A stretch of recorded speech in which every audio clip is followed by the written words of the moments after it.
এই যুগের সব থেকে সেরা হিরো কে, জিৎ না প্রসেনজিৎ?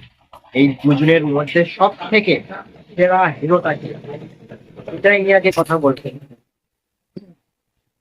মেন কথা হচ্ছে, দেখুন প্রসেনজিতের যে স্ট্র্যাটেজি, প্রসেনজিতের যে ফিল্ম করার যে স্ট্র্যাটেজি গুলো, ওগুলো কিন্তু পরিষ্কার আলাদা, জিতেরটাও পরিষ্কার আলাদা। ঠিক আছে, মেন কথা হচ্ছে একটাই, যে দুজনে কিন্তু অ্যাকশন হিরো। বুঝতে পারছেন তো, দুজনেই অ্যাকশন হিরো হিসেবে পরিচিতি লাভ করেছে।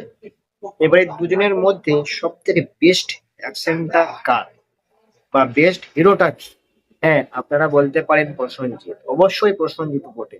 কিন্তু এই যুগে দাঁড়িয়ে কিন্তু প্রসেনজিৎকে আমি আর সিলেক্ট করছি না, আমি কিন্তু জিতকে সিলেক্ট করছি। তার কারণ জিৎ এই যুগের সেরা হিরো। বুঝতে পারছেন, নিউ জেনারেশনের মধ্যে যদি কোনো হিরো থেকে থাকে, সব থেকে বেস্ট যেটা, সেটা হলো জিৎ। এটা কিন্তু মাথায় ঢুকে রাখবে। সঞ্জিত তো যে হিরো হিসেবে খারাপ তা কিন্তু নাই। সঞ্জিত মাস্টার পিস হিরো, সঞ্জিতের মতন হিরো বাংলাতে আর কেউ নেই।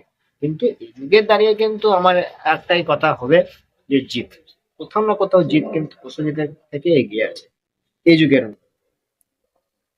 আগেকার যুগের ছেড়ে দিয়ে এই যুগের মধ্যে কিন্তু আমার মতে বলছি প্রসেনজিৎ, সরি জিৎ, প্রসেনজিতের থেকে অনেকটা জিৎ এগিয়ে আছে, এইটুকু মাথায় ঢুকে রাখবে।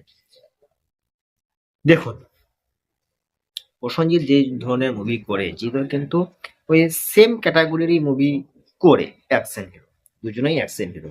কিন্তু এখন যুগে, এই যুগে দাঁড়িয়ে কিন্তু প্রসেনজিৎ আর অ্যাকশন ফিল্ম করছে না, আর্ট ফিল্ম করছে। কিন্তু জিৎ সেই এক জনরার ফিল্ম, মানে অ্যাকশন, অ্যাকশন আর অ্যাকশন, জিতের সেই অ্যাকশন ফিল্মই মানে বেস্ট।